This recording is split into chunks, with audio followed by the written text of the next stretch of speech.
Il est 7h40, Judith Mergui nous a rejoint en studio. Bonjour Judith, comment ça va ce matin ? Bonjour messieurs, dames. Eh bien, l'hiver est à nos portes du Cotentin au nord, pas de cadeau, des perturbations et la tramontane qui arrive ce soir. Mais...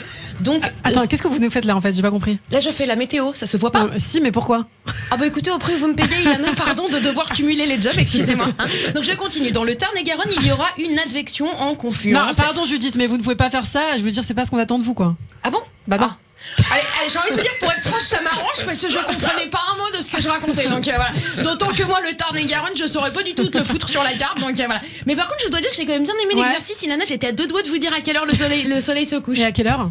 Ah non, mais j'en sais rien, mais non, mais j'aurais dit n'importe quoi comme ils font à la télé, quoi. Vous croyez vraiment qu'Evelyne Delia, elle a que ça à foutre de tous les jours de demander au soleil à quelle heure il arrête de bosser, quoi, non. Bon, alors de quoi vous allez nous parler, Judith, aujourd'hui ? Eh ben, c'est un petit peu lié parce que je vais vous parler d'hiver. Voilà, personne n'aime vraiment ce concept d'hiver, celui où t'as froid à l'intérieur de tes os, hein, celui où dès que tu ouvres la bouche, tu as un petit peu de morvounette qui rentre, celui où il fait jour pile entre 10h30 et 14h10. D'habitude, les seuls à kiffer l'hiver, hein, c'est les saisonniers de stations de ski. Bon, mais là, c'est un sujet sensible, hein, donc allez pas nous les énerver. Il y en a qui sont à deux moufles d'empaler Castex sur un ski, hein, à mon avis, ils veulent étouffer Véran avec une raclette. Et puis, je pense qu'ils veulent pendre aussi Macron à un télésiège. Ah bah non, je suis con, ils sont fermés. Et, oh, pardon, j'arrête. Ouh là là. Non. Je sais, on le sait, hein, en hiver, je le disais, il y a plein de choses horribles qui font leur apparition. Oui, voilà. La déprime, la solitude, les gens qui meurent de froid, etc. quoi. Non, moi, Ilana, je vous parle de choses horribles. C'est horrible, ça. Non, c'est beaucoup plus grave que ça. Moi, je vous parle de la cagoule.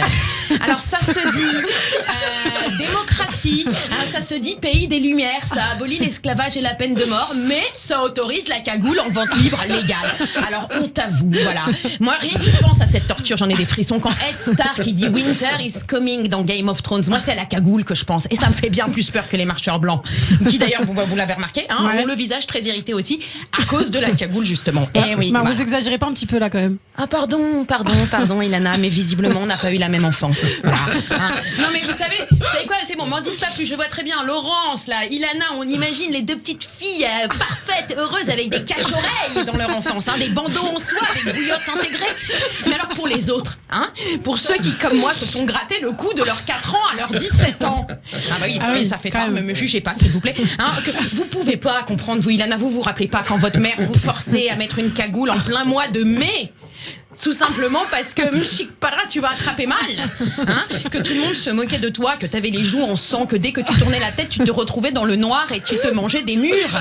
Il faut comprendre que mes parents qui viennent de pays chauds ont peur du froid. Ils en ont peur comme une puissance maléfique. Hein. Dès qu'on passe en dessous des 18 degrés, ils commencent à faire des prières. Autant vous dire que moi, à l'adolescence, avec mon look cagoule débardeur, j'ai quand même passé pas mal de samedis soirs toute seule. Alors, dans ma famille, on n'est pas en train de parler de Scandinave. Il faut comprendre, hein, pour qui le froid est une culture, au même titre que pour les Américains manger des burgers ou les Français faire la gueule. Non. Là, je veux dire, voilà. Esthétiquement, on a de toute façon un problème. C'est n'importe quoi, la cagoule. C'est le seul vêtement. Vous vous rendez compte quand même que c'est un vêtement qui est censé jouer le rôle de deux vêtements en un, c'est-à-dire le bonnet et l'écharpe. Alors, il n'y a plus de limite, quoi. Alors, allons-y, je sais pas pourquoi pas des strings chemisiers non plus. Ça existe, ça s'appelle un body. Ça faisait longtemps qu'on n'avait pas entendu celle-là. Alors, donc, merci Lana. Non, le vrai problème majeur de la cagoule, si vous permettez, puisque vous voyez pas que je souffre, hein, dans ce sujet ce matin, c'est que c'est quand même le seul vêtement au monde qui ne va à personne. On n'a jamais entendu quelqu'un dire « Oh, il porte bien la cagoule. » Ah si, non, quand même, vraiment. Il n'y a pas de défilé de cagoule, il n'y a pas de catalogue automne-hiver de cagoule. Pour bien porter une cagoule, faut soit être un ninja, soit être du Ku Klux Klan. Okay. Et moi, dans les deux cas, je suis pas certaine d'être à ma place, rapport à mes origines, tout ça. Non, mais en fait, je comprends pas comment vous en êtes venu à parler de cagoule ce matin. Eh ben, vous avez des bonnes questions, Ilana. Eh ben, je vais vous dire, c'est simple parce qu'on ne se rend pas compte, mais la cagoule elle est au centre de l'actualité en ce moment. Ah oui. Je ne sais pas qui, je ne sais plus qui, parce que je n'ai pas que ça à faire de regarder non plus l'origine de mes sources, mais il y a quelqu'un qui a proposé la cagoule en remplacement de l'article 24 dans la loi sécurité globale. Oui, l'idée ce serait on change rien. En fait, on continue à filmer les policiers. Voyez, les policiers, eux, ils continuent leur job de routine, donc ils tabassent, ils se font tabasser, enfin voilà, on est sur une rotation à peu près classique, voilà.